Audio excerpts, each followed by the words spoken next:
Your channel विद्यम academy. तो हम जो है वो हेरिडिटी एंड वेरिएशन चैप्टर का मतलब पढ़ा रहे हैं। यहाँ पे हम देखेंगे जीन्स के ऊपर, जो कि हमारा लेक्चर 4 है। तो पहले हम ये देखेंगे कि जीन्स होता क्या है, बेसिकली जीन्स का स्ट्रक्चर क्या है, उसका फंक्शन क्या है और वो क्या इंपॉर्टेंट रोल प्ले करता है हेरिडिटी एंड वेरिएशन चैप्टर में। आपने जीन जो वर्ड है वो सारे लेक्चर में सुनेंगे कि जीन मतलब होता क्या है। तो यहाँ पे हम उसका जो है वो एग्जैक्ट डेफिनेशन देखेंगे कि जीन जो है वो क्या चीज़ है। तो जीन क्या है? Segment of DNA molecules are called genes. DNA का फुल फॉर्म क्या है? Deoxyribose nucleic acid.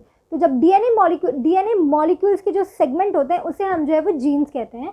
उसके बाद हम देखेंगे due to variety in the sequence of nucleotides. ये वर्ड न्यूक्लियोटाइड्स वापस यहाँ पे आया है, जहाँ पे मैंने आपको बताया न्यूक्लियोटाइड्स क्या होते हैं।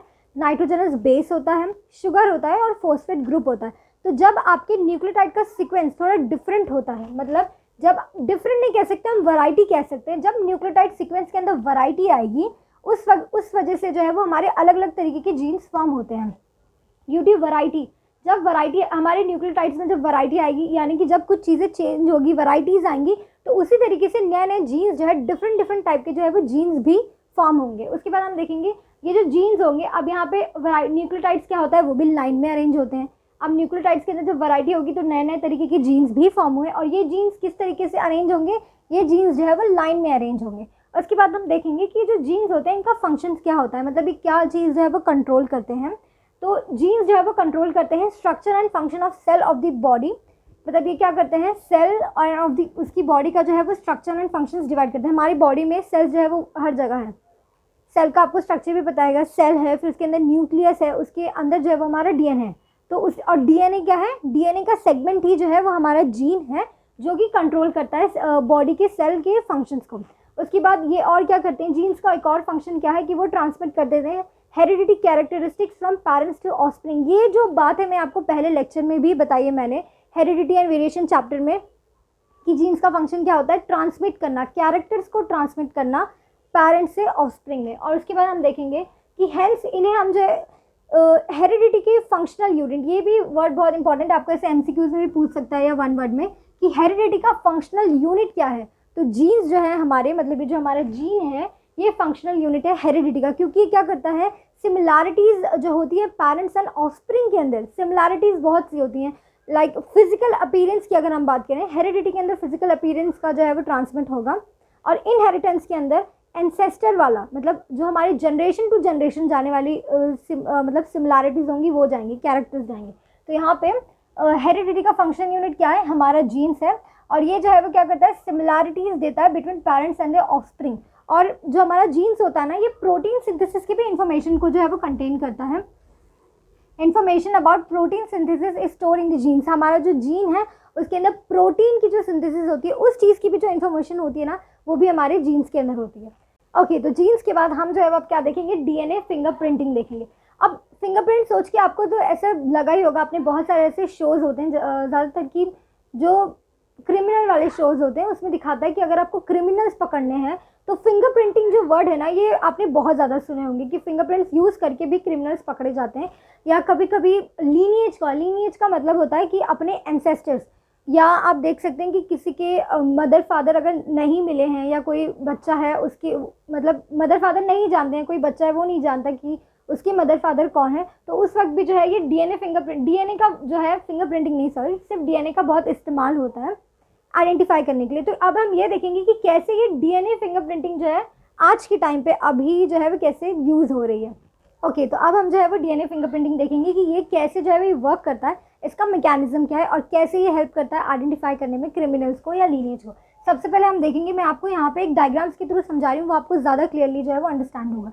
तो यहाँ पे एक मैं डायग्राम बना रही हूँ, समझ लीजिए कोई पर्सन है, फिर ये इनका जो है वो डीएनए है। अब कोई पर्सन है तो इनका ऑब्वियसली बात है डीएनए होगा। डीएनए का फुल फॉर्म क्या है, डीऑक्सीराइबोज न्यूक्लिक एसिड। अब डीएनए के अंदर क्या होता है, जीन्स का सीक्वेंस होता है। डीएनए के अंदर क्या होता है, सीक्वेंस ऑफ जीन्स, हमारे जीन्स का जो है वो सीक्वेंस होगा डीएनए के अंदर।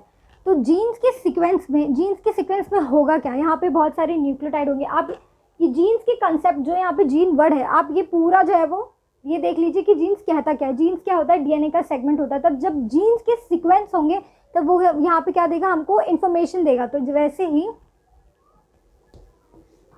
जब जीन्स का सीक्वेंस होगा तो ये हमको जो है वो पर्सन का जेनोम आइडेंटिफाई करके देगा। अब एक नया वर्ड यहाँ पे देखने को मिल रहा है, जेनोम क्या होता है? जेनोम जो है वो जेनेटिक कॉन्स्टिट्यूशन होता है, एक ऑर्गेनिज्म, जैसे कि ये ऑर्गेनिज्म है, इनके अंदर डीएनए है, डीएनए के अंदर क्या है? जीन्स का सीक्वेंस है। तो जब जीन्स की सीक्वेंस है, जीन्स की मतलब सीक्वेंस के ऊपर जब हम जीन्स की स्टडी करें तो वो हमको जो है वो पूरा जेनोम बता देता है। और जेनोम क्या है? एक इंडिविजुअल का पूरा जेनेटिक कॉन्स्टिट्यूशन, एक ऑर्गेनिज्म का क्या पूरा जेनेटिक कॉन्स्टिट्यूशन है वो जेनोम के अंदर आ जाता है, जिससे हम क्या करते हैं, पर्सन या कोई भी क्रिमिनल है उसको हम जो है वो आइडेंटिफाई कर लेते हैं। तो कहने का मतलब ये है कि जेनोम के थ्रू जब हमको जीन्स की सीक्वेंस की जब हम स्टडी करते हैं तो हम यहाँ पे आ जाते हैं, जेनोम पे आ जाते हैं। तो जेनोम से ही हमको पता चलता है, पूरे जेनेटिक कॉन्स्टिट्यूशन के ऑर्गेनिज्म से हमको पता चलता है कि हाँ यही क्रिमिनल्स है, या हमको लीनिएज की आइडेंटिफिकेशन में भी जो है वो हेल्प होता है। तो डीएनए फिंगरप्रिंटिंग का यूज़ क्या है कि वो आपको लीनिएज आइडेंटिफाई करके देता है और क्रिमिनल्स में भी जो है वो हेल्प करता है। और फिंगरप्रिंटिंग की अगर हम बात देखें तो कभी भी कोई भी इंडिविजुअल का, दो इंडिविजुअल का फिंगरप्रिंटिंग कभी भी सेम नहीं होगा, चाहे वो ट्विंस ही क्यों ना हो। फिंगरप्रिंटिंग जो है वो कभी भी इंडिविजुअल की सेम नहीं होती है। तो ये जो है वो बहुत ही ज़्यादा एडवांटेज है इस चीज़ का, और टेक्नोलॉजी का भी, कि डीएनए फिंगरप्रिंटिंग को जो है वो इंट्रोड्यूस किया है। और ये जो जीन है, ये जीन के बारे में हमने क्या देखा कि ये जो है वो डीएनए मॉलिक्यूल्स का सेगमेंट होता है। न्यूक्लियोटाइड्स की वैरायटी के अंदर जो है नए नए तरीके के डिफरेंट टाइप के जीन्स फॉर्म होते हैं। इनका फंक्शन क्या होता है कि ये जो है वो हेरिडिटी कैरेक्टरिस्टिक्स को ट्रांसफ़र करते हैं, और इसी वजह से इनको फंक्शनल यूनिट भी कहा जाता है, हेरिडिटी। ओके, तो जीन्स के बाद और डीएनए फिंगरप्रिंटिंग के बाद अब हम देखेंगे कि 1990 के वक्त जो है टेक्नोलॉजी की सीड्स जो है वो बोई जा रही थी। आप समझ सकते हैं कि नए नए टेक्नोलॉजीज़ का जो है वो इन्वेंशन हो रहा था। तो उस वक्त जो है 1990 में ह्यूमन जेनोम प्रोजेक्ट जो है वो निकाला गया था। कि अब हम देखेंगे यहाँ पे कि ह्यूमन जेनोम प्रोजेक्ट ये होता क्या है और इसकी क्या क्या बेनिफिट्स जो है वो हमको मिले। सबसे पहले प्रोजेक्ट समझने से पहले हमको जेनोम का वर्ड का मतलब पता होना चाहिए। इससे पहले मैंने आपको बताया कि जेनोम क्या होता है, किसी भी इंडिविजुअल का पूरा जेनेटिक कॉन्स्टिट्यूशन, यानी कि उसकी बॉडी में कितने जीन्स हैं, मतलब जो कंट्रोल कर रहे हैं, कितना जीन्स का सीक्वेंस जो है वो बन रहा है, वो जो है वो उसका मतलब जो है वो जेनोम होता है। बेसिकली उसका डेफिनेशन आप ये कह सकते हैं, genetic constitution of an organism, पूरा वो है जेनोम। तो ह्यूमन जेनोम प्रोजेक्ट जो है वो कब स्टार्ट हुआ था? 1990 में ये प्रोजेक्ट। ओके, तो हमारा ह्यूमन जेनोम प्रोजेक्ट जो है वो 1990 में स्टार्ट हुआ था। उस वक्त 1990 में जब ये प्रोजेक्ट स्टार्ट हुआ था ना, ये इतना ज़्यादा बेनिफिशियल सबको लगा होगा, मतलब जितने भी साइंटिस्ट उस वक्त आए होंगे या काम कर रहे होंगे, जितने भी जेनेटिक्स वाले, तो मतलब इतना यूज़फुल लगा कि जितने भी हमारे वर्ल्ड की जेनेटिक्स है ना, जितने भी जो जेनेटिक की स्टडी, जीन्स की स्टडी करते हैं, जितने भी थे, सारे जो है वो इस प्रोजेक्ट में जो है वो अपना योगदान दे रहे थे। तो उसके बाद इन जून 2000, मतलब 1990 में तो हमारा ह्यूमन जेनोम प्रोजेक्ट जो है वो स्टार्ट हुआ था 1990 में। इसका कंक्लूजन, मतलब इसकी हमको एग्जैक्टली इसका रिजल्ट कब मिला था? जून 2000 में। जून 2000 में जितने भी हमारे साइंटिस्ट जो थे इस प्रोजेक्ट के साइंटिस्ट, और एक जेनोम्स का एक समझ लीजिए आप एसोसिएशन भी था जिसे हम सेलेरा जेनोमिक्स कहते हैं, वो दोनों ने, साइंटिस्ट ने और सेलेरा जेनोमिक्स ने जो है वो अनाउंस कर दिया था कि कंप्लीट डीएनए सीक्वेंस की जो है वो डिस्कवरी हो गई थी। बेसिकली मेन एम क्या था ह्यूमन जेनोम प्रोजेक्ट का, कि ह्यूमन के जितने, मतलब ह्यूमन्स के अंदर जो डीएनए सीक्वेंस है उसकी, ह्यूमन की पूरी बॉडी का जो है वो जेनोम पता कर सके, मतलब पूरा जेनेटिक कॉन्स्टिट्यूशन जो है वो पता कर सके कि कितने जो है वो जीन्स का सीक्वेंस ह्यूमन के अंदर होता है। ऐसा इस प्रोजेक्ट का जो है वो मेन मोटिव था। तो उसके बाद depending upon the findings of this project, मतलब जब ये अनाउंस हो गया जून 2000 में कि मतलब क्या क्या डिस्कवरी, जो ह्यूमन जेनोम की डिस्कवरी हो गई है, तो उससे ये पता चला कि 20,000 to 30,000 जो है वो ह्यूमन के अंदर जेनोम पाए जाते हैं। ऐसा जो है वो साइंटिस्ट ने कंफर्म किया अपने ह्यूमन जेनोम प्रोजेक्ट की डिस्कवरी से कि 20,000 to 30,000 ह्यूमन जेनोम ह्यूमन्स में पाए जाते हैं। उसके बाद जो हमारे साइंटिस्ट हैं ना, लेटर ऑन उन्होंने माइक्रो ऑर्गेनिज्म, जो हमारे माइक्रो ऑर्गेनिजम्स होते हैं, उनके भी जो है जेनोम की स्टडी करने लगे। तो उनके भी कितने, मतलब जीन्स के सीक्वेंस उनके थोड़ा डिफर करते होंगे ह्यूमन से। अब ह्यूमन के जेनोम सीक्वेंस कितना है? 20,000 to 30,000। वहीं पे जो हमारे माइक्रो ऑर्गेनिजम्स होते होंगे उनका शायद थोड़ा कम हो या डिफरेंट हो सकता है, उसके एग्जैक्टली मेंशन नहीं किया हुआ है।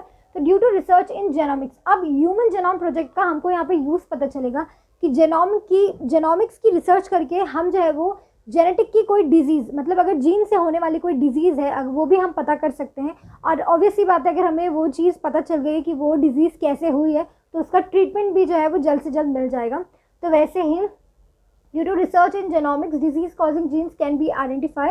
If disease causing genes are identified, genetic discovery can be diagnosed and properly treated.